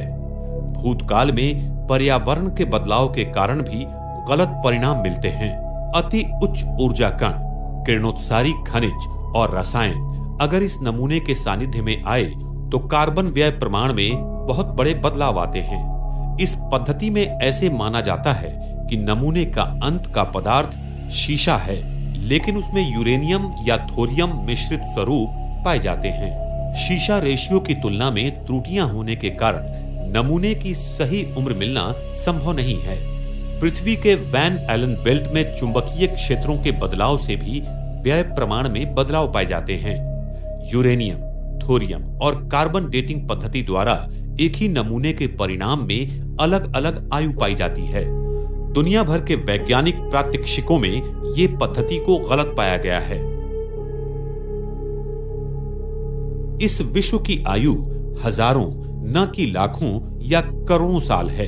इसके प्रमाण पृथ्वी के विद्युत चुंबकीय क्षेत्र का पूरा आयुर्मान 5000 साल है। शीशा से यूरेनियम में रूपांतरण करीबन 5000 साल में होता है। वैश्विक बाढ़ 5000 साल पहले हुआ था। हमारे पास इतिहास सिर्फ 5000 साल का ही मौजूद है। समुद्र में न तो भारी मात्रा में कीचड़ न ही सोडियम पाया गया है। जीवाश्म रेडियोधर्मिता के द्वारा भूशास्त्रीय आयुर्मान को कुछ ही सालों का पाया गया है।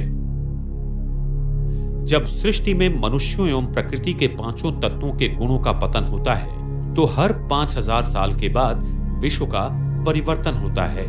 इसीलिए विश्व की आयु सिर्फ 5000 साल ही है, न कि लाखों करोड़ों साल। सारे विश्व का इतिहास तथा भूगोल इन चारों युगों से चक्रीय गति से 5000 वर्ष हूबहू गुजरता रहता है।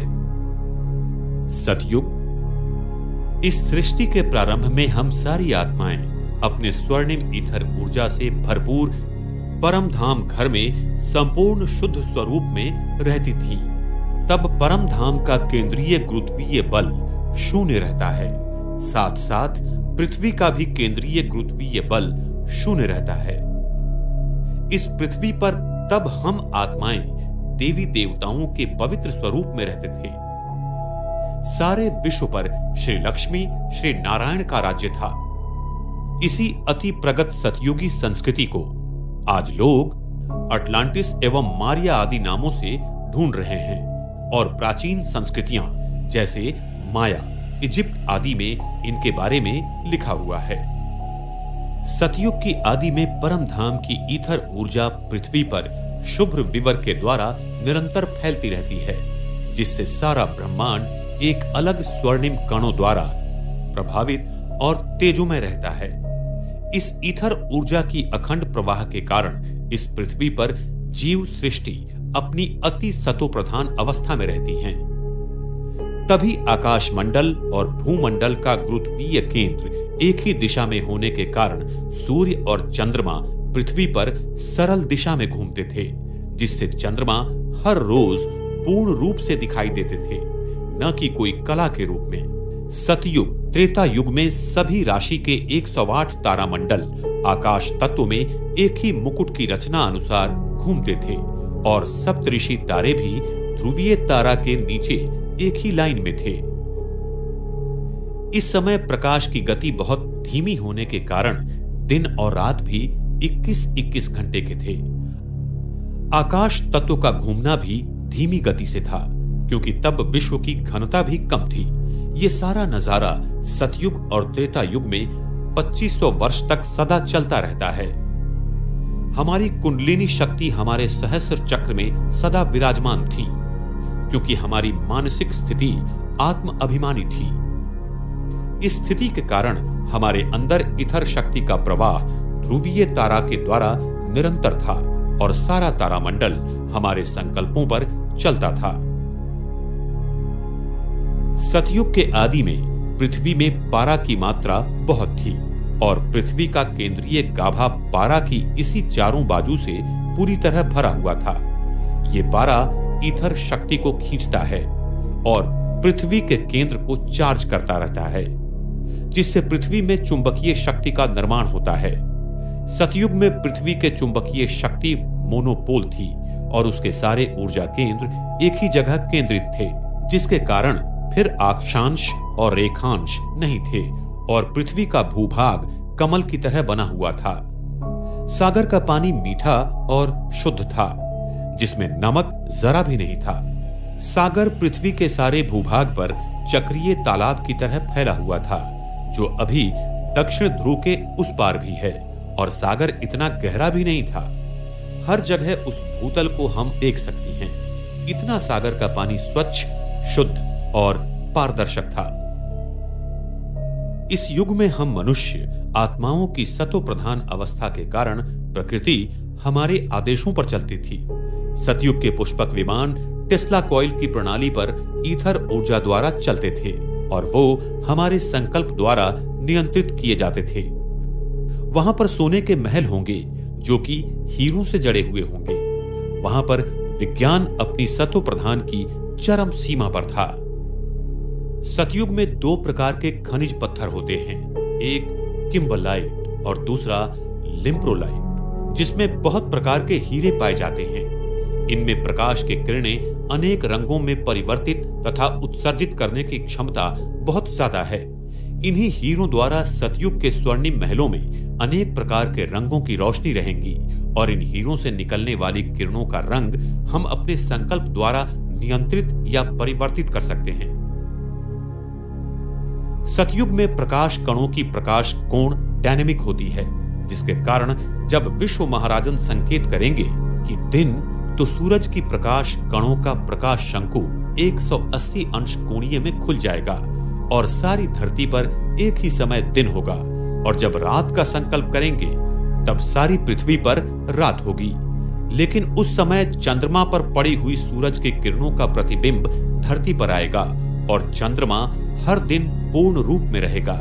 चंद्रमा की किरणों का प्रकाश शंकु का कोणीय नियंत्रण भी हमारी संकल्प शक्ति द्वारा होगा। सतयुग में हमारा डीएनए 12 तंतुओं का बनेगा, जिससे हमारा शरीर अति सुंदर, शक्तिशाली और सूक्ष्म शक्तियों से भरपूर होगा, जिससे हमारी आयु 150 साल होगी और हम बूढ़े नहीं होंगे। हम अपनी इच्छानुसार शरीर को त्याग देंगे।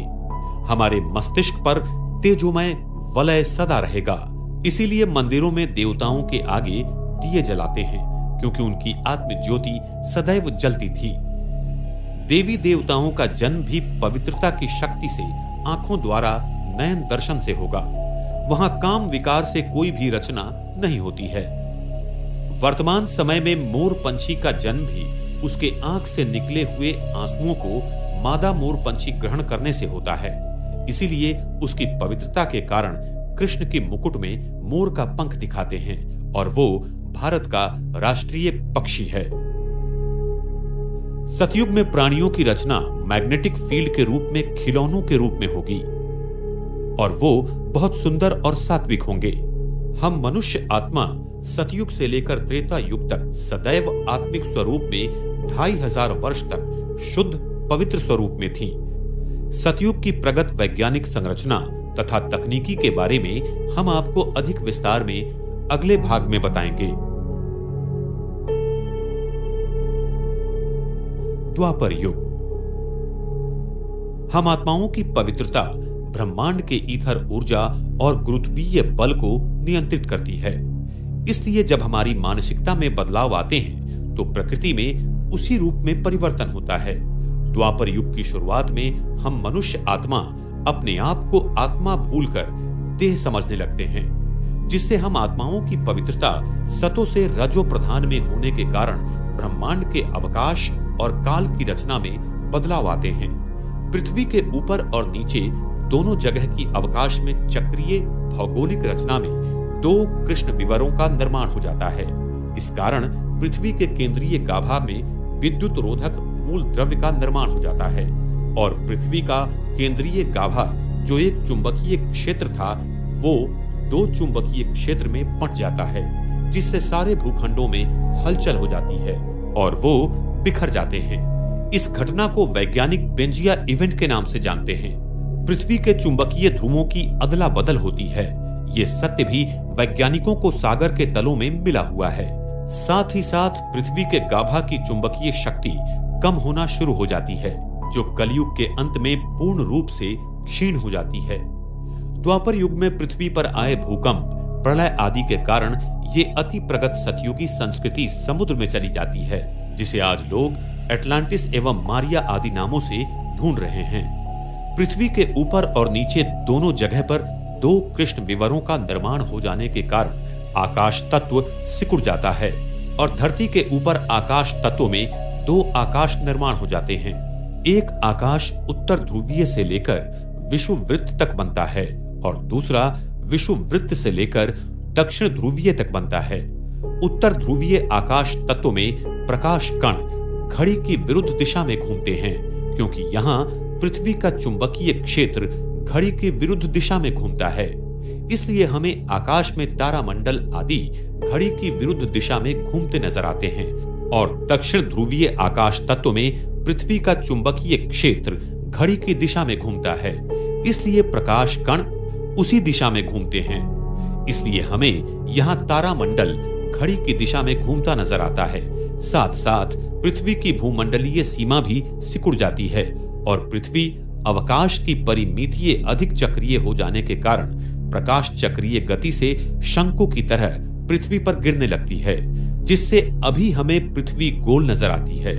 ये स्थिति ही वास्तविक रूप में ब्रह्मांड के गुरुत्वीय केंद्र को पृथ्वी के गुरुत्वीय केंद्र से 23.5 अंशों तक झुका देते हैं और द्वापर युग की शुरुआत में आकाश तत्व 70-80 अंशों में पृथ्वी की दिशा में घूम जाने से हो जाता है। पृथ्वी का विद्युत चुंबकीय क्षेत्र जो सतयुग में 100% था, वो द्वापर युग तक एक ही यूनिफाइड फील्ड था। वो टूटकर दो भागों में बंट जाता है। द्वापर युग से पृथ्वी पर ईथर शक्ति का स्रोत कम होना शुरू हो जाता है और इसकी आंतरिक संरचना बदलना शुरू हो जाती है। पृथ्वी केंद्रीय गाभा की शक्ति धीरे धीरे कम होना शुरू हो जाती है, जिससे द्वापर युग की शुरुआत में जियोलॉजिकल और इकोलॉजिकल परिवर्तन आना शुरू हो जाते हैं। परम धाम का मध्य गुरुत्वीय केंद्र जो शून्य था, वो हम आत्माओं की आत्मिक शक्ति के कारण पृथ्वी के मध्य गुरुत्वाकर्षण में बदल जाता है। इस परिवर्तन को समानांतरित करने के लिए परमात्मा को सूक्ष्म लोक का निर्माण करना पड़ता है। उसी समय आकाश तत्व में शुभ्र विवर के नीचे कृष्ण विवर का निर्माण हो जाता है और इस सूक्ष्म लोक में परमात्मा स्वयं आकर बस जाते हैं। द्वापर युग में पृथ्वी के मोनोपोल का दो ध्रुवों में परिवर्तन होने के कारण पृथ्वी के शक्तियों का केंद्रीयकरण बिखर जाता है और वो 13 चक्रों में बंट जाता है, जो आज संसार में अलग अलग जगह पर है और उसी चक्रों द्वारा पृथ्वी की शक्ति का संचार इस प्राणी जगत में होता रहता है। इन चक्रों का ज्ञान हम आत्माओं को द्वापर युग में हुआ था और हमने अपनी आत्मिक शक्ति से ये जान लिया था कि पृथ्वी की इन चक्रों को अगर ईथर ऊर्जा से हम चार्ज करेंगे तो पृथ्वी पर प्राकृतिक आपदाएं कम होंगी। इसलिए हमारी प्राचीन सभ्यताओं ने पिरामिड आदि का निर्माण किया, जिसके कारण वो ईथर ऊर्जा इस धरती को मिल सकी और धरती में ऊर्जा का संतुलन बना के रखा। लेकिन जैसे जैसे समय बीतता चला गया, हम आत्माओं ने अपने विकर्मों द्वारा पृथ्वी पर बहुत सारे अत्याचार किए और साथ साथ पृथ्वी के इन चक्रों का संतुलन बिगाड़ते गए, जिसके कारण भूकंप, बाढ़, सुनामी आदि बहुत संख्या में आ रहे हैं। जो सप्तऋषि तारे पहले एक ही लाइन में थे, वो अलग अलग दिशा में बंट जाते हैं और तारामंडल में राशि चक्र का निर्माण हो जाता है। इन्हीं राशि चक्र के तारामंडल का और ग्रहों का हमारे डीएनए पर प्रभाव पड़ता जाता है और वो हमारी कुंडली को प्रभावित करते हैं। जब हम देह अभिमान में आ गए, तब यही ग्रह और तारे हमारे जीवन की स्थिति को परिवर्तित करना शुरू कर देते हैं। यही ईथर शक्ति हमारे डीएनए की संरचना करते हैं और डीएनए फिर भौतिक शरीर का निर्माण करती है। यही कुंडलिनी शक्ति जो सतयुग में सहस्त्रा चक्र में थी, वो फिर से आज्ञा चक्र तथा द्वापर युग में हृदय चक्र और कलयुग में मूलाधार चक्र में आकर बैठ जाती है, जिसको जागृत कर फिर से सहस्त्र में ले जाने का पुरुषार्थ योगी हठयोगी करते रहते हैं। ये कुंडलिनी शक्ति ईथर शक्ति का सूक्ष्म रूप है जो विज्ञान अभी तक नहीं खोज पाया। विश्व की घनता बढ़ने के कारण विश्व का प्रसारण होने लगा, जो वैज्ञानिकों को अभी दिखाई दे रहा है। अधिक घनता होने के कारण ईथर ऊर्जा हर प्राणी मात्र में घटती जा रही है। इसके लिए अनेक आविष्कार किए जा रहे हैं। द्वापर युग के शुरू में मैटर और एनर्जी परिवर्तित होकर डार्क मैटर और डार्क एनर्जी बन जाती हैं, जिसे अभी वैज्ञानिक खोज रहे हैं। जिसका मुख्य कारण है हमारी संकल्प शक्ति, जिसमें आत्म अभिमानी की वजह देह अभिमानी की जागृति आ जाती है और हमारे विचार प्रकृति को अपवित्र बना देते हैं। हमारी पवित्रता ही प्रकृति के सारे तत्वों को नियंत्रित करती है। जब हम पवित्र थे तब प्रकृति हमारी दासी थी, और अभी जब हम अपवित्र बने तब हम प्रकृति के दास बने। हम आत्माओं की मानसिक शक्ति जो सतयुग में ब्रह्मांड की पिंडीय शक्ति के साथ सृष्टि पर खड़ी थी, वो द्वापर युग में अलग अलग हो जाती हैं। द्वापर युग में हम अपने आप को शरीर समझने के कारण दुखी और अशांत हो जाते हैं। हम आत्माओं का तीसरा नेत्र बंद हो जाता है। ईश्वर की प्रार्थना करते हैं और उसे ढूंढते रहते हैं। इसी द्वापर युग से हर धर्म संस्थापक आकर अपने अपने धर्म की स्थापना करते हैं। सभी धर्म आत्माओं ने ईश्वर की आराधना, प्रार्थना, ध्यान सिखाया और कर्मों के गुह्य गति का ज्ञान समझाने का प्रयास किया। तब से पाप पुण्य की परिभाषा प्रचलित हुई। जो हम आत्माएं सतयुग त्रेता युग में जीरो विजन में थीं, वो द्वापर और कलयुग में नैरो विजन में चली गई। अभी संगम युग में हम अभी एरो विजन में हैं। धर्म सत्ता, राज सत्ता, विज्ञान सत्ता और श्रेष्ठ कर्मों की सत्ता सतयुग और त्रेता युग में एक के हाथ में थी। वह द्वापर और कलयुग में अनेक सूत्र में बिखर जाती हैं और अल्प लोगों में बट जाती हैं, जिससे हम दुखी और अशांत हो जाते हैं। पृथ्वी जो सतयुग में कमल जैसे खिली हुई थी, वो फिर द्वापर युग में ऑप्टिकल रेडियल बन जाती है, जिससे वो उसे गोल दिखाई देती है और फिर आगे चल के कमल जैसी बन जाएगी। द्वापर युग के आरंभ में हमारी पवित्रता भंग होने के कारण हमारे शरीर के डीएनए की संरचना में परिवर्तन आ जाते हैं और हमारे मस्तिष्क में सूक्ष्म कृष्ण विवर बन जाता है। न्यूट्रॉन कणों के केंद्र में कृष्ण विवरों का निर्माण हो जाता है। हमारा डीएनए जो 100% पवित्र था और जिसमें ईथर शक्ति की अपने शरीर में सदा विद्यमान बनाने की यंत्रणा थी, वो समय अनुसार नष्ट हो जाती है और 10% ही जागृत रह जाती है और 90% बंद हो जाती है।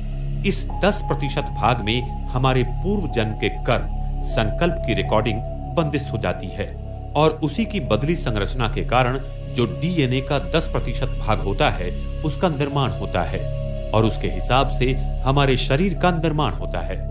आज भी वैज्ञानिक मानते हैं कि 90% डीएनए जैसे कि मरा हुआ है और वही मात्र 10% डीएनए के भाग को बना देता है। वो कैसे, इसका उत्तर आज के वैज्ञानिकों के पास नहीं है। कलयुग।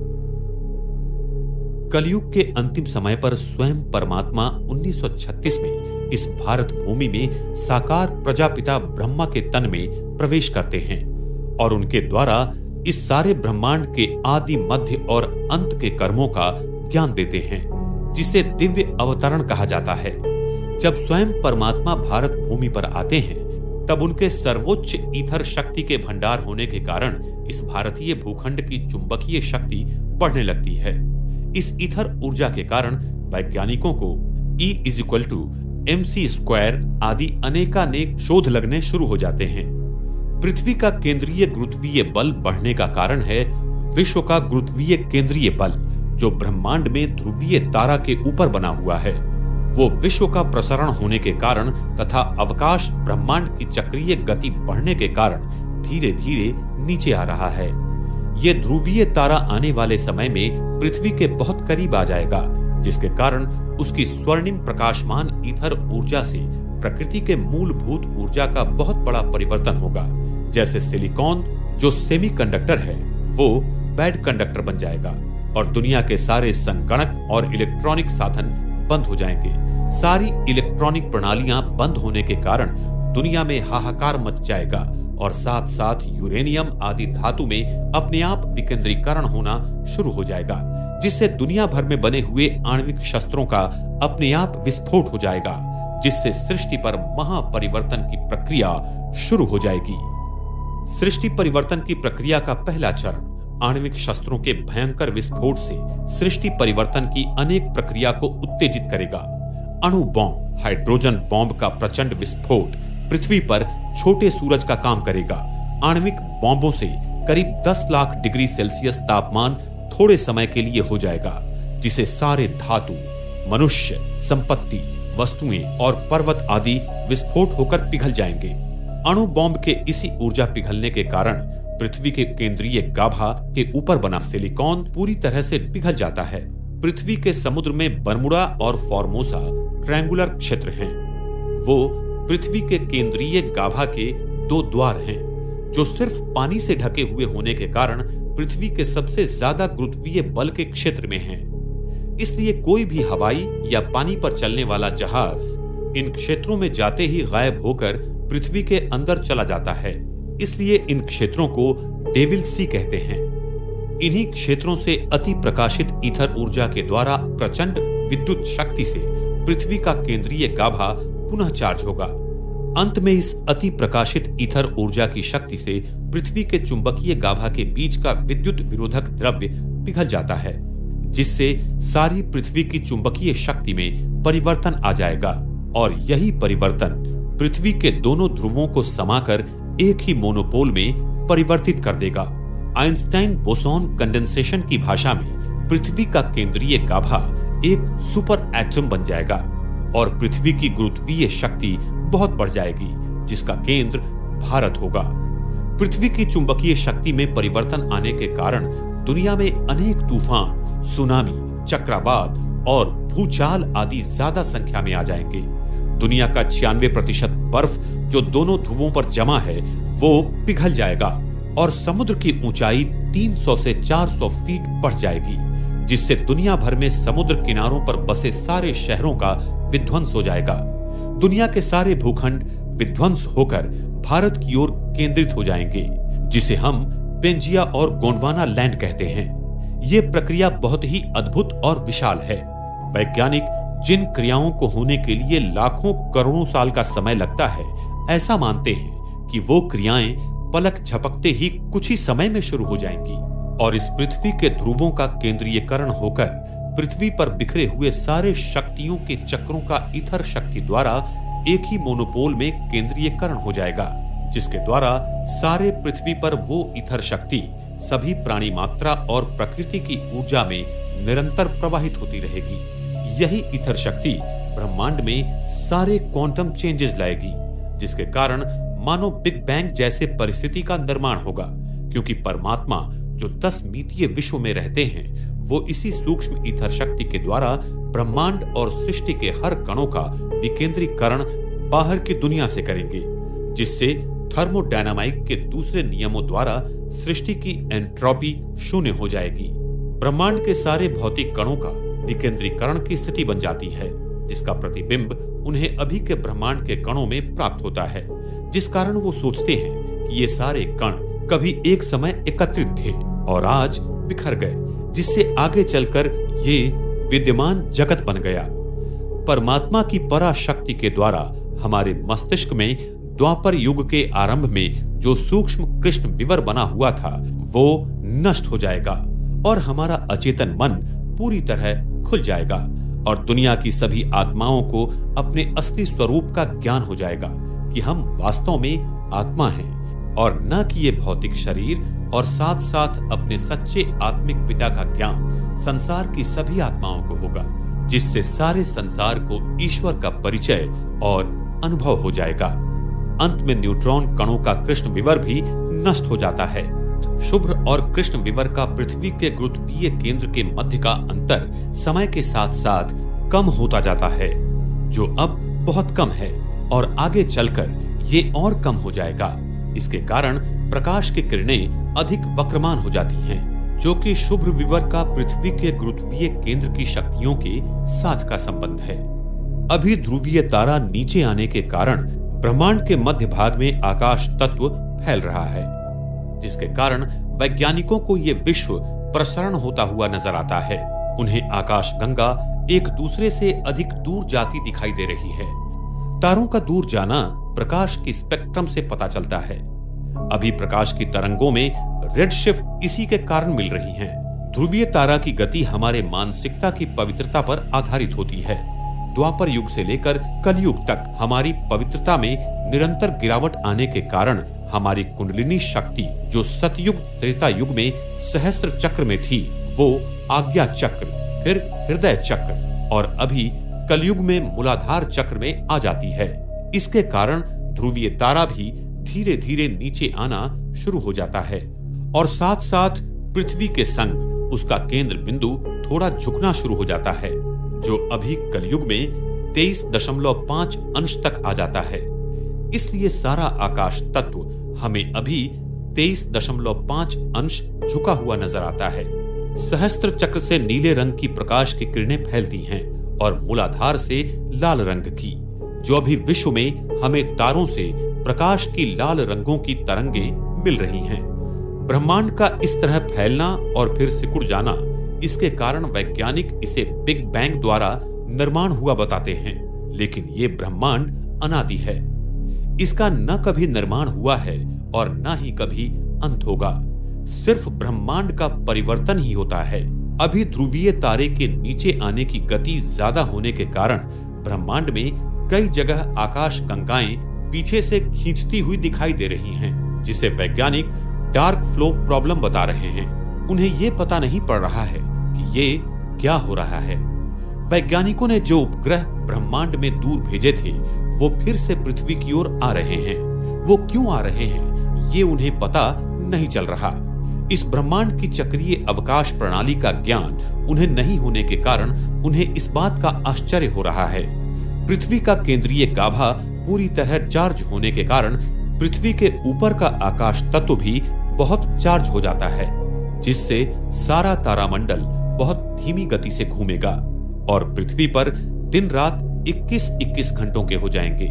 वो फिर त्रेता युग में 18-18 घंटों के, द्वापर युग में 15-15 घंटों के और अभी कलयुग में 12-12 घंटों के हो जाते हैं। आने वाले समय में ध्रुवीय तारा जैसे जैसे पृथ्वी की तरफ और नजदीक आ जाएगा, जिससे तारामंडल और तेज गति से घूमना शुरू होगा, उसके कारण दिन रात 9-9 घंटों के हो जाएंगे और प्रकाश की गति भी 10 गुना बढ़ जाएगी। माना वो 30 लाख किलोमीटर प्रति सेकंड हो जाएगी। तारामंडल में अनेक तारे फूटते हुए नजर आएंगे तथा कोई कोई तारे ब्राउनियन गति की तरह इधर उधर घूमना शुरू हो जाएंगे।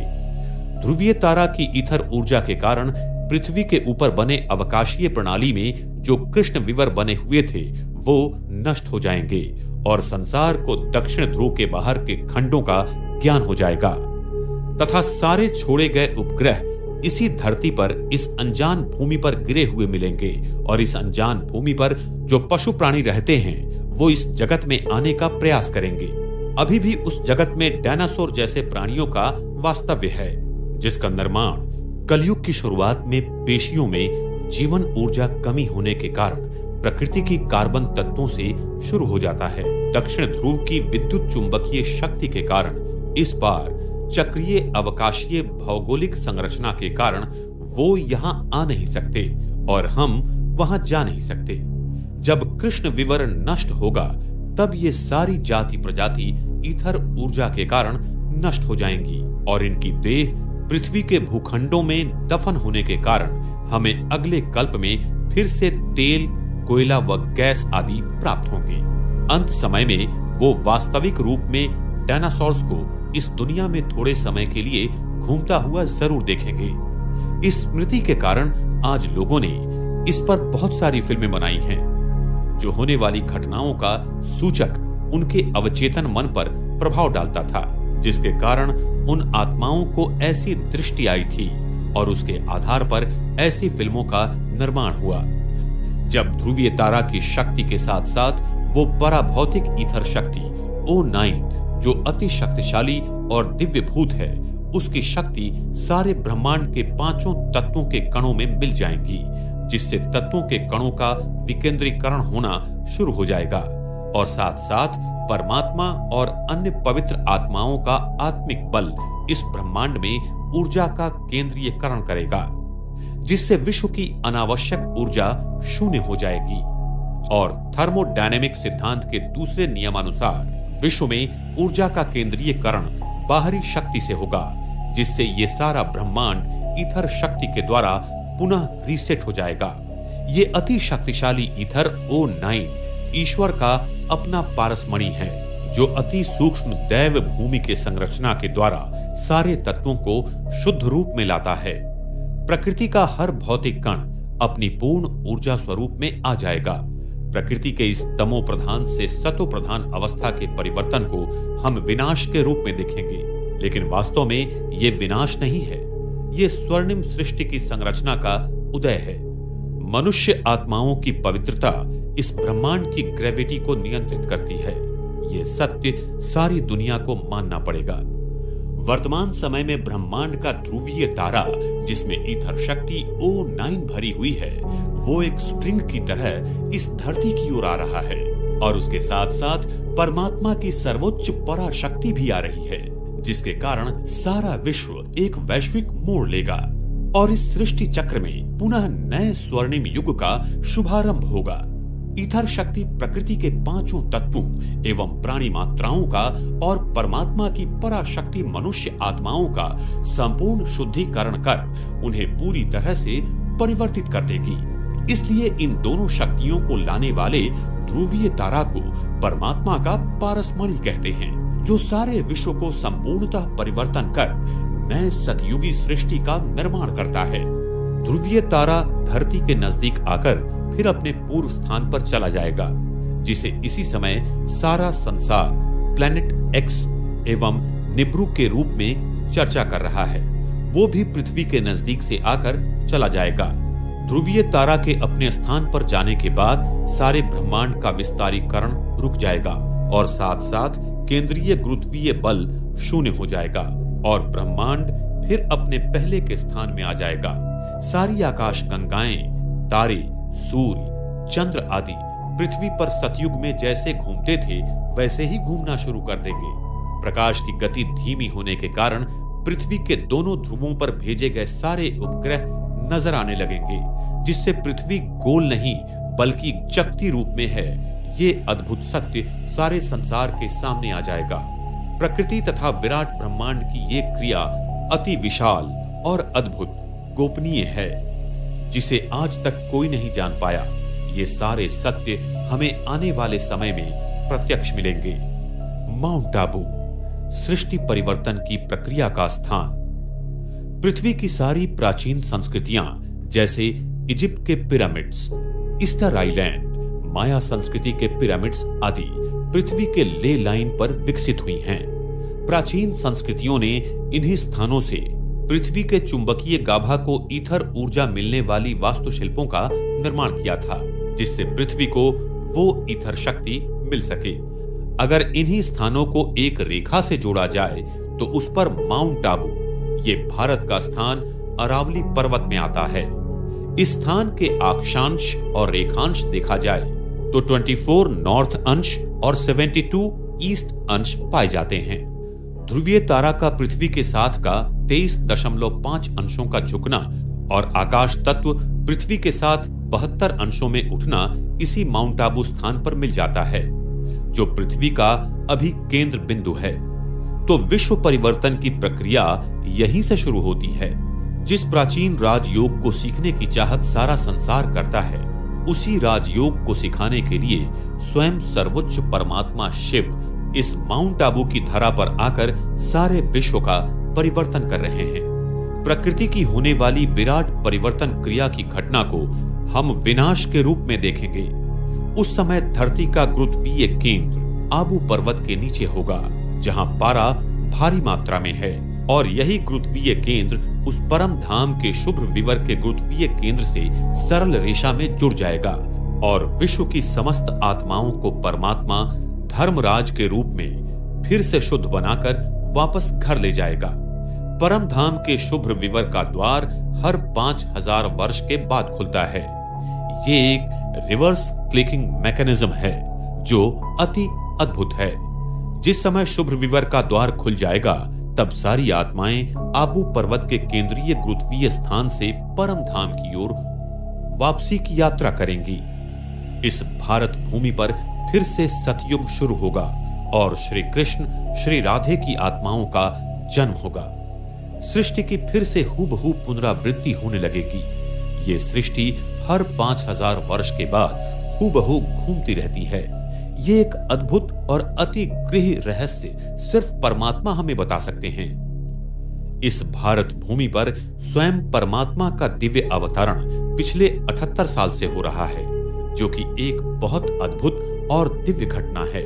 लेकिन वर्तमान समय में मानव अपने इंद्रियों और सुख साधनों में इतना खो गया है कि वो इस सत्य को बार बार ठुकरा देता है।